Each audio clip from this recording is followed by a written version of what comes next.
Alors, je voulais vraiment honorer le pasteur Samayas parce que c'est vraiment lui qui a établi cette église. Et c'est un homme de Dieu qui m'inspire beaucoup. Je suivais le pasteur Samayas en ligne pendant des années. En fait, je le voyais prêcher dans le métro et tout ça, et c'était quelqu'un qui m'inspirait beaucoup. Et il est une des personnes qui m'a inspiré aussi à prêcher dehors et dans le métro et tout. J'aurais jamais imaginé de même le rencontrer, le pasteur Samayas. Mais Dieu a fait qu'on s'est connectés et Dieu a créé une connexion divine. Mais si je suis là, c'est vraiment par la grâce de Dieu. C'est pas parce que je suis bon ou n'importe quoi.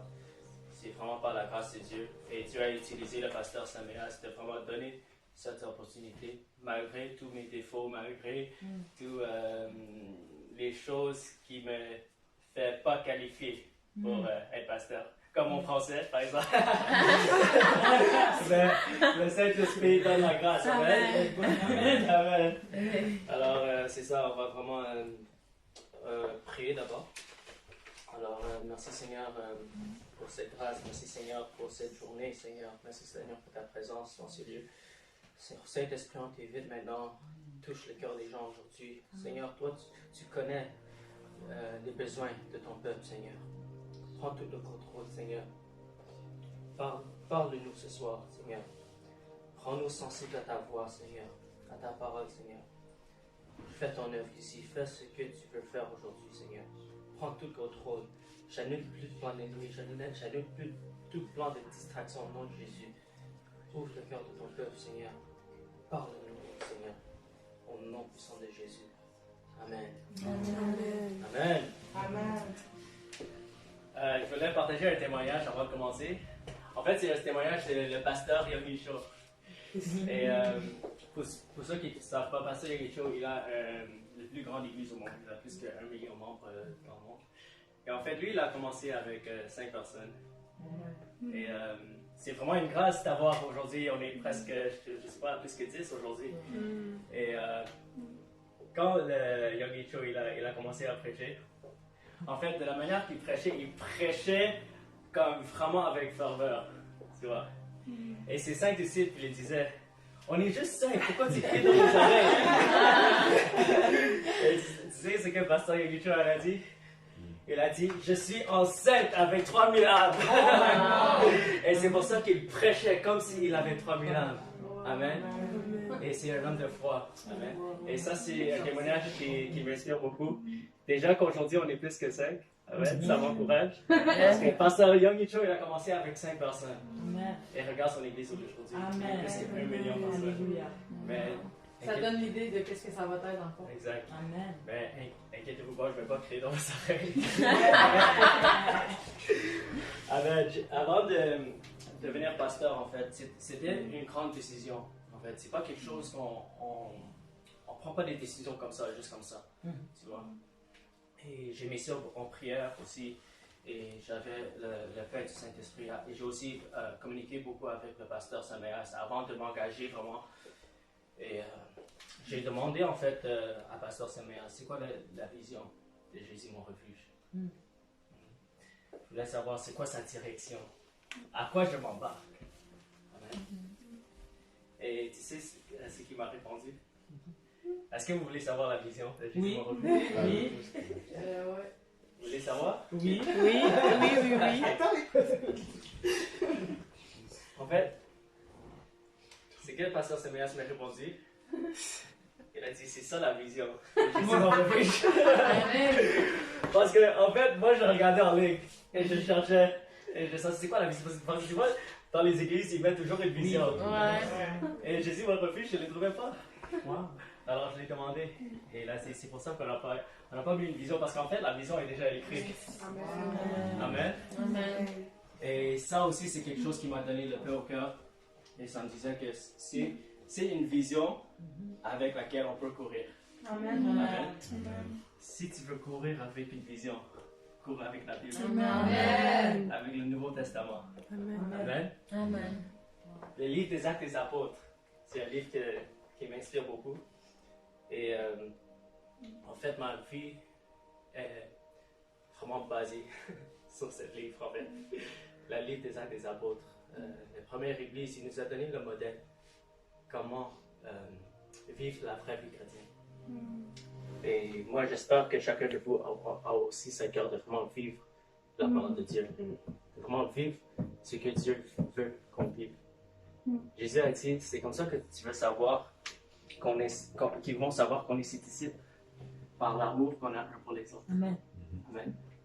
Il a dit, ne montre pas l'amour juste avec tes paroles, mais montre l'amour avec tes actions. Amen. Gloire à Dieu. Et en fait, quand j'ai préparé mon message, comme c'était la première message, je me disais, j'ai regardé d'abord le nom Jésus, mon refuge. Et en fait, je voulais savoir, ça veut dire quoi exactement mon refuge? Alors j'ai fait des recherches. J'ai regardé, j'ai un livre qui regarde les Grecs et les Hébreux. J'ai regardé en livre. Et tu sais ce que ça veut dire refuge en fait? En fait, ça veut juste dire refuge.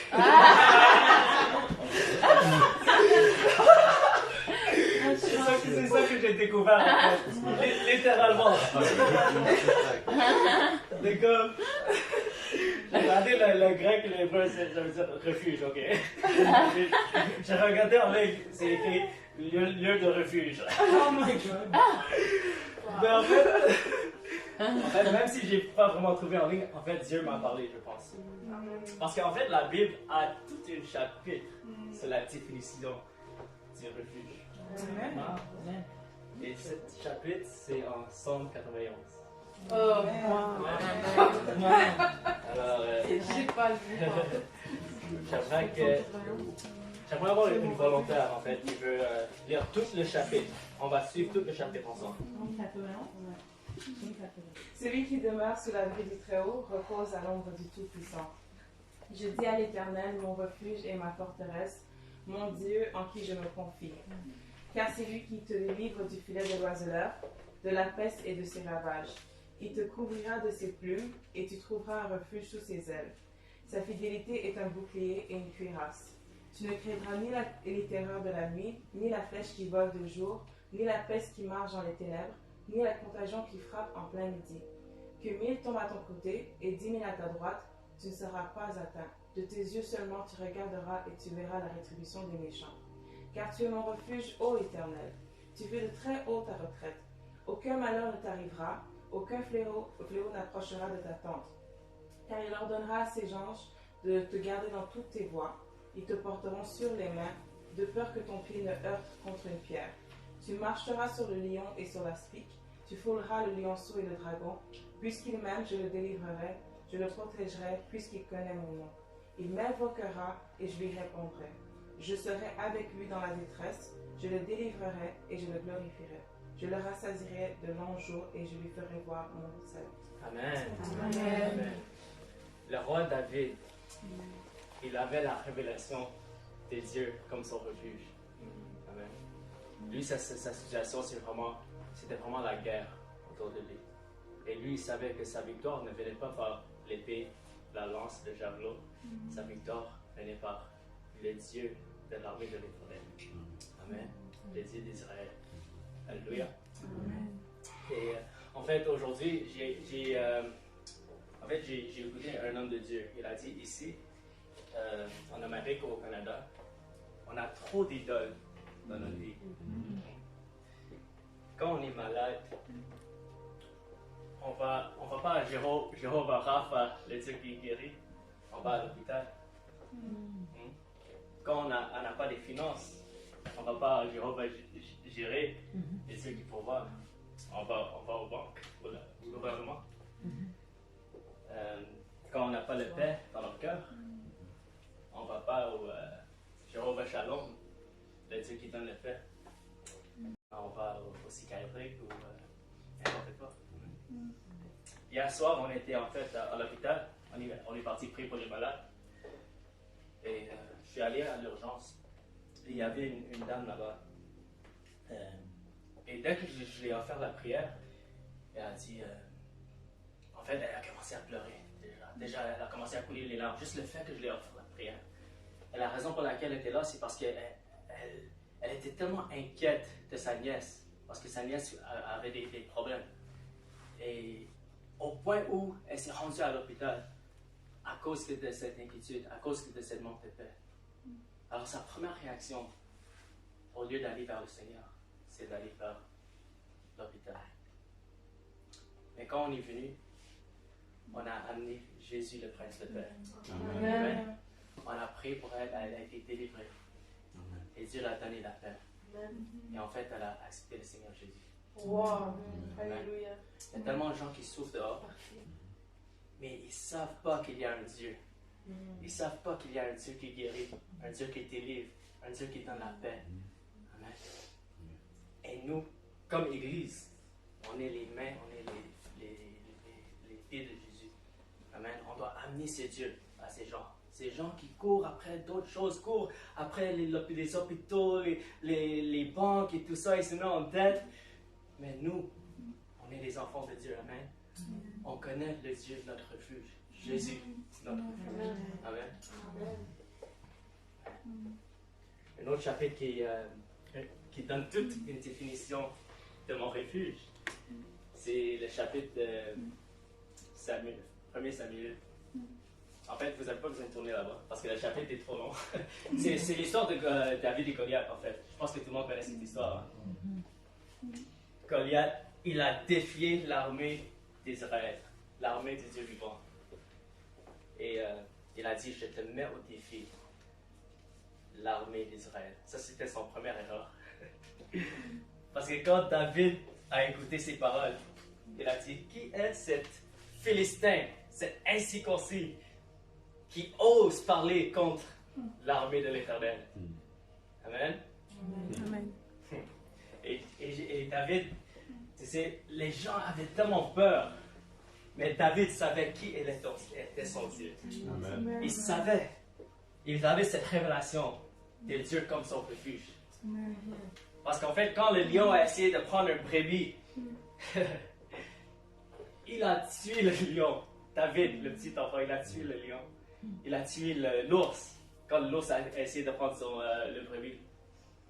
Il a dit, de la même manière qu'il m'a délivré du lion, il m'a délivré de l'ours, il va me délivrer de ces Philistins qui osent parler contre l'armée de Dieu. Amen. Et quand il est venu vers lui, il a dit, toi tu viens contre moi avec la lance, avec l'épée, avec le javelot, mais moi je viens avec toi par le nom de l'Éternel des armées, le Dieu de l'armée d'Israël. Amen. Et après il a dit, tout le monde va savoir qu'il y a un Dieu en Israël. Amen. Et Dieu ne donne pas la victoire par la lance, par les javelots, par l'épée, mais Dieu donne la victoire. Dieu, le Dieu d'Israël, le Dieu de l'armée d'Israël, c'est lui qui donne la victoire. Amen. Amen. La Bible dit quelque part qu'on ne peut pas mettre notre confiance sur les chariots ou sur les weapons, comme comment dire, les armes naturelles. Amen. On met notre confiance en Dieu. Amen.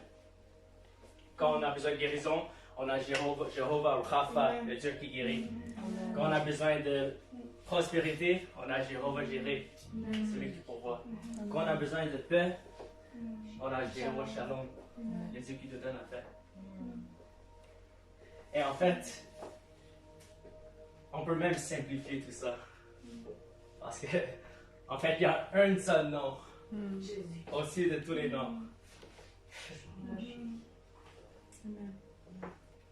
Le nom à qui tout genou fléchira, toute langue confessera. Amen. Lui qui est mort, qui est ressuscité, le Alpha et Omega. Il n'y a nul comme lui. Amen. Le seul nom à travers qui on peut être sauvé. Jésus-Christ, le Fils de Dieu. Le Fils du Dieu vivant. Alléluia. Amen.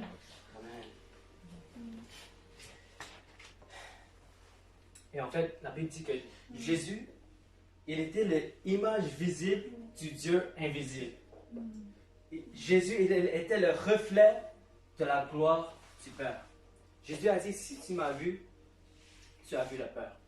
Alors quand on regarde le vie de Jésus, en fait, on voit toutes les caractéristiques de Dieu. Amen. Tous les noms que Dieu avait étaient manifestes par la vie de Jésus. Il est parti guérir les malades, chasser les démons, ressusciter les morts. Il a amené la provision, les pains, la multiplication, tout ça. Et la Bible dit que Dieu a oint Jésus-Christ à Nazareth avec le Saint-Esprit, avec la force, afin qu'il puisse aller de lieu en lieu et guérir tous ceux qui étaient sous l'empire du diable. Amen. Car Dieu était avec lui. Mais Jésus a dit quelque chose de très puissant. Il a dit la même manière que Dieu m'a envoyé. Maintenant, moi, je vous envoie. Et en fait, la Bible dit que le même esprit qui a ressuscité Jésus est mort, vit en toi. Amen. Et il a dit, toute autorité dans les cieux et sur la terre a été donnée à moi. Et maintenant, vas-y, prêche l'évangile, forme les disciples. Amen. Et apprenne-les à observer tout ce que je vous ai prescrit. Excusez. Amen. Et c'est ça. Pasteur Seméas, en fait, il m'a dit une chose. Et je pense qu'il a dit ça plusieurs fois qui m'a marqué, en fait. Il a dit, tu vois, de la même manière que Jésus, il était l'image visible du Dieu invisible. Nous, maintenant, on est l'image visible de Jésus qui était invisible. Amen. Alléluia. Amen. Amen. Et en fait, un enfant de Dieu, un seul enfant de Dieu, quand un enfant de Dieu marche dans un lieu où il y a les ténèbres, l'enfant de Dieu, il est toujours la majorité. Amen. Même si tu entres dans une salle avec 1000 personnes, et toi, tu es le seul avec l'Esprit de Dieu. Tu es la majorité. Amen. C'est comme Élie quand il a dit ouvre ses yeux afin qu'il peut voir tous les anges qui sont derrière. Amen.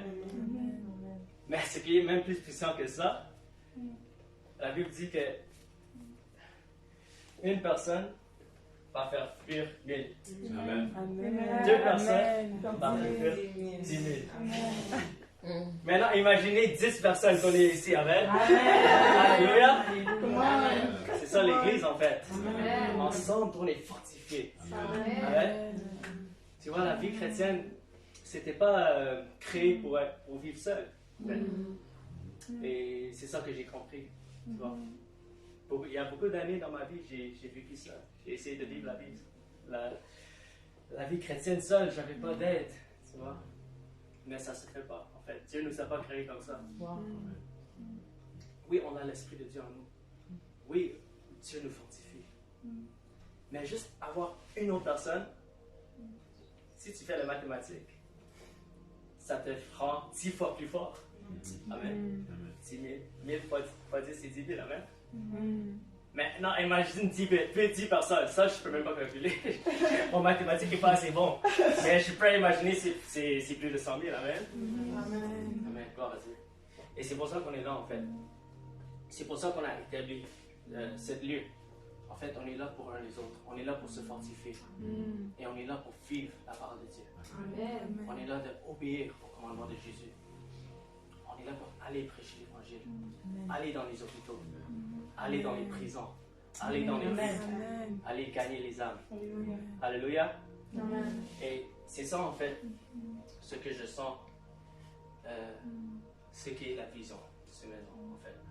C'est vraiment vivre la parole de Dieu, vivre ce que Jésus a vécu, ce que les disciples ont vécu. De vivre avec toutes les bénédictions que Dieu nous a données, en fait. Et tous les outils que Dieu nous a donnés. En fait. Notre Dieu est un Dieu surnaturel. Amen. Il va nous bénir avec la guérison, avec les provisions, avec le paix, et il va nous utiliser pour amener ça au monde. Alléluia. Amen.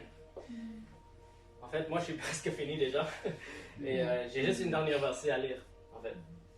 Et on va lire ça ensemble, Matthieu. En fait, Matthieu 16, 18 à 19. C'est avant-dernier verset.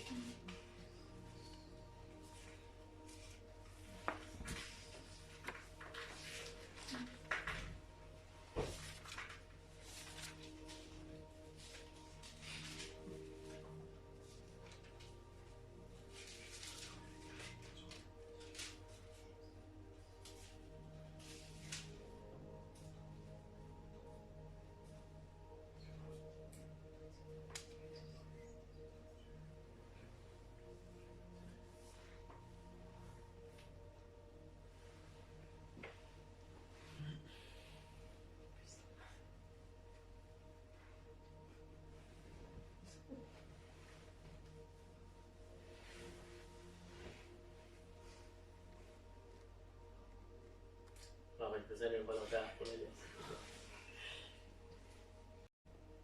Et moi, je te dis que tu es Pierre, et que sur cette pierre, je bâtirai mon église, et que les portes du séjour des morts ne prévaudront point contre elle. Je te donnerai les clés du royaume des cieux. Ce que tu lieras sur la terre sera lié dans les cieux, et ce que tu délieras sur la terre sera délié dans les cieux. Amen. Amen. Jésus a dit, je bâtirai mon église, et que les portes du séjour des morts ne prévaudront pas point contre elle. En fait, ce verset, c'est tellement puissant parce que ça nous montre le mindset que l'Église devrait avoir. Parce que souvent, le mindset de l'Église, c'est que on est protégé et le diable il va pas pouvoir entrer dans nos portes. Amen. Mais en fait, Jésus a dit quelque chose de différent. Il a dit, je vais bâtir mon Église sur cette pierre. Et la porte des séjours des morts ne prévaudront pas contre elle. Ça veut dire que c'est à nous de briser les portes de l'enfer. Amen. C'est à nous d'entrer dans le camp de l'ennemi. Amen. On n'est pas juste là pour se réunir, pour dire « Ah, on a passé une semaine sans péché, yes, on est bon. » Et on est comme juste à nous-mêmes. Non. On est là pour influencer. On est là pour impacter. On est là pour entrer dans les ténèbres. Amen. Directement dans le royaume des ténèbres. Amen. Pas pour rentrer dans les hôpitaux. Amen. On est là pour entrer dans les hôpitaux. On est là pour prendre les drogués, prendre les prostituées, prendre les sans-abri. On va se sentir pas, finalement. Oui, on prend territoire. Amen. Parce qu'on est dans une guerre. Amen. David, il était dans une guerre physique, naturelle. Mais aujourd'hui, la Bible dit que notre guerre n'est pas contre esprit et pas contre chair, et le sang et la chair. Mais c'est spirituel. Amen. Les œuvres des ténèbres. Amen. Et c'est ça la clé en fait, parce que tu sais, la définition de refuge, tu sais, David, quand je parle de l'histoire de David et Goliath, son attitude, c'était pas juste se cacher. Amen. Quand le diable voulait attaquer l'armée de Dieu, même inciter l'armée de Dieu, la réponse de David, c'est moi-même je vais l'attaquer. Amen. Moi-même je vais aller à lui. Moi-même je vais le tuer moi-même. Yes. Alléluia. Amen. Et c'est ça, ça doit être ça notre attitude. Parce que, en fait, quand on devient confortable, quand on arrête de sortir, quand on arrête d'évangéliser, c'est là où l'ennemi peut venir. Amen. C'est là où on peut être influencé. Parce qu'en fait, moi, la raison pour laquelle je ne vis pas dans le péché, c'est parce que je n'ai pas le temps de vivre dans le péché. J'ai trop d'œuvres à faire pour vivre dans le péché. J'ai trop de diables à chasser pour vivre dans le péché. J'ai trop de malades à guérir pour vivre dans le péché. Il y a trop d'œuvres dehors à faire. J'ai pas le temps pour le péché. Alléluia. Parce que, en fait, David, la raison pour laquelle il a péché, c'est parce qu'il n'était pas allé en guerre. La Bible dit que c'était durant le temps où les rois devraient aller en guerre. Il était à sa maison. Il est devenu confortable. Il n'avait rien à faire. Et tout d'un coup, il a commencé à regarder. Il a commencé à regarder les tentations du diable. Et tout le monde connaît le reste. Amen. On doit être occupé. On doit aller détruire l'enfer. Amen. Alléluia. On doit aller briser les portes de l'enfer, gagner les âmes, chasser les démons, guérir les malades, former les disciples. On est une armée. Amen. Alléluia. Et j'ai juste une dernière verset. Je sais que j'ai déjà dit ça. Une dernière verset. Amen. Une dernière verset. Alléluia. C'est Actes chapitre 8, 1 à 8. Il y eut ce jour-là une grande persécution contre l'église de Jérusalem. Et tous, excepté les apôtres, se dispersèrent dans les contrées de la Judée et de la Samarie. Les hommes pieux ensevelirent Étienne et le pleurèrent à grand bruit. Saul, de son côté, ravageait l'église, pénétrant dans les maisons. Il en arrachait hommes et femmes et les faisait jeter en prison. Ceux qui avaient été dispersés allaient de lieu en lieu, annonçant la bonne nouvelle de la parole. Philippe étant descendu de la ville de Samarie, il prêcha Christ. Les foules tout entières étaient attentives à ce que disait Philippe, lorsqu'elles apprirent et virent les miracles qu'il faisait. Car des esprits impurs sortirent de plusieurs démoniaques en poussant des grands cris, et beaucoup de paralytiques et de boiteux furent guéris. Et il y eut une grande joie dans cette ville. Amen. Amen. En fait, la raison pour laquelle je voulais partager ce verset, c'est parce que je crois dans mon cœur que c'est un verset prophétique à ce qu'on est en train de vivre en ce moment. Parce que quand on voit ce verset, la persécution est venue contre l'Église. Le diable, en fait, il voulait persécuter l'Église, mais il ne savait pas que la persécution allait fortifier l'Église. Parce qu'en fait, ça les a forcés à se disperser. Ça les a forcés à sortir. Ça les a forcés à amener le réveil dans d'autres parties. Amen. Et en fait, nous et moi, en fait, récemment, on a commencé à sentir cette persécution. Amen. Et une fois, on était en réunion, et c'est le verset que j'ai lu, en fait. Et je crois que c'était Dieu qui nous parlait en ce moment. Et la même semaine, j'ai eu un appel. Cet appel, c'était d'un avocat, en fait. Et il a dit, j'ai besoin de vous rencontrer. Et il est venu chez moi et il m'a donné deux pages. Et c'était une lettre. Il parlait pour l'hôpital ici, là, à Vendôme, la grande hôpital là-bas. Et ils ont dit Andrew, disciple of Jesus, faith healers. Message à Andrew, disciple of Jesus, faith healers. Et ils ont dit vous n'avez plus le droit de venir à l'hôpital. En fait, ils donnaient des fausses accusations à moi. Ils disaient qu'on prenait les photos sans les consentements, on prie pour les gens sans les consentements. Tous les accusations sont faux. On m'a demandé d'enlever tous les trucs. Je ne sais même pas comment ils m'ont trouvé dans les réseaux sociaux. Ils ont mis tout mon Instagram, mon YouTube, mon Facebook, ils ont mis tout. Et moi, j'ai jamais été chassé de l'hôpital, alors je ne sais pas comment ils m'ont trouvé. À moins qu'il y avait un Judas dans notre groupe, mais je ne sais pas. Parce que, en fait, le même jour qu'on a parlé de ce verset, on a même parlé de Judas aussi. Alors, ça, je ne sais pas. Je ne sais pas.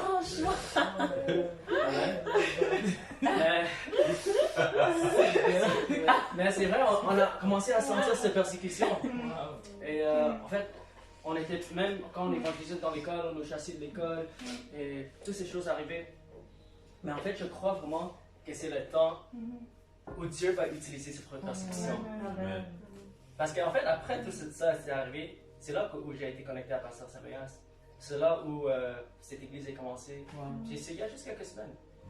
Et c'est là où tu as changé d'église, tu as changé d'hôpital en même temps. Ouais. Quand tu as dit que tu as dispersé, ça au lieu de rester là, tu as dit ben, on va aller ailleurs. C'est ça que ça l'a amené à aller ailleurs. Exactement.